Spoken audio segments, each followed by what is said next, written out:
Ayan mga boss, dito na tayo ngayon sa Saffron Mills, Dugat, Bukay, Bulacan. Turnover na itong unit natin ng 1312. Tara, pasok tayo.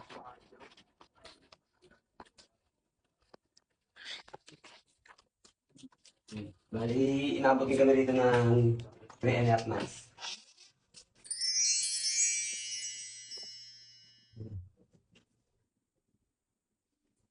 Bali, tayong nag-road extension, back extension, slab road and back, ceiling, electrical, tiles, almost lahat naman. So, kailangan sa mga unit natin dito. Then, re-test natin itong siya. Mag-finish naman itong siya. Binakpag natin yung dating tiles, ceiling, gusto tayo accessories, pipe ng bowl, lavatory. Lahat naman finish din natin. Then, dito naman tayo sa pinaka-kitchen. Ito na yung pinaka-dating back extension ng 2 meters. Epic homes kasi ito. Yan, ito na. Ito yung setup natin ng kitchen nila. Ito yung labahan. Then, cabinet. Ginawa din itong cabinet. Dahil ang gumawa ng cabinet natin si Boss Nadnad, pala si yung mga magpapagawa. PM nila si Boss Nadnad, aluminum glass. Yun naman. Nadnad aluminum glass. Ito yung gawa nila ng kitchen cabinet. Yan. Sila lang nag-install ng ratio. Tayo lang nag-electrical. Yan. Palito tayo install. Bali sila sa kanila. Puro cabinet yan. Drawer. Ito yung pinakagas.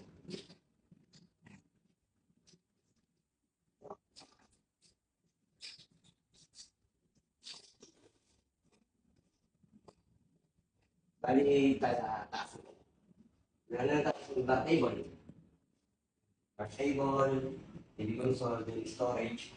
Siyempre naman sa lahat ng mga gawain natin, storage. Yan. Then sa taas, 2 bedroom. 2 bedroom tayo sa taas. Ano? Bali ito na yung pinaka-hallway. Then may kulot na ito. May ilaw pa siya. Sa likod na mag-reflect. Kung may switch niya, ito yung gagawin yung bearing. I-install lang natin pag natilitan na yung counter pa. Then ito yung pinaka-kwarto ng bata. Yan, ito yung maliit na kwarto.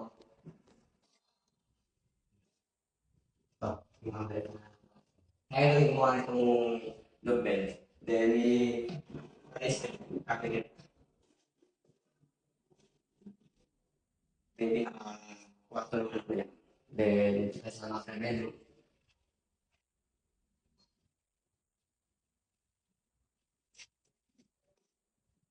Bali, ito yung pinaka-master bedroom nila ma'am. Tayo na nag-electrical lang sa aircon. Napakang sila ng aircon. Ceiling, tiles. Then may balcony pa to. Yes, balcony. Ito yung pinaka-ano. Limitan lang talaga itong hallway na ito kasi minaximize lang yung laki ng master bedroom.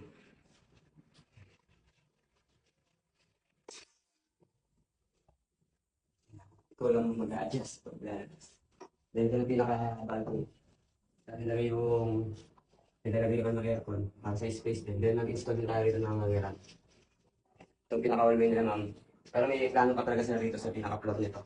Pinaka-tiles nito. May lalagay pa sila. Yun lang.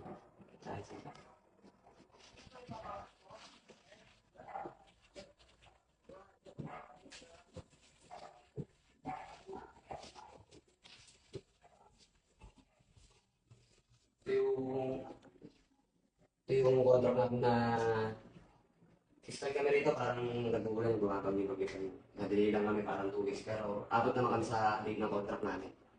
Kaya sana po sa mga magpapagawa po sa amin, PM na kayo sa page namin ng Home Renovation po. O kaya tawag na lang po kaya lalagyan po namin yung contact po namin doon. Sana po sa mga nagtitiwala sa amin, yung lang sisira yung tiwala niyo. Sa tiwala po. Salamat po.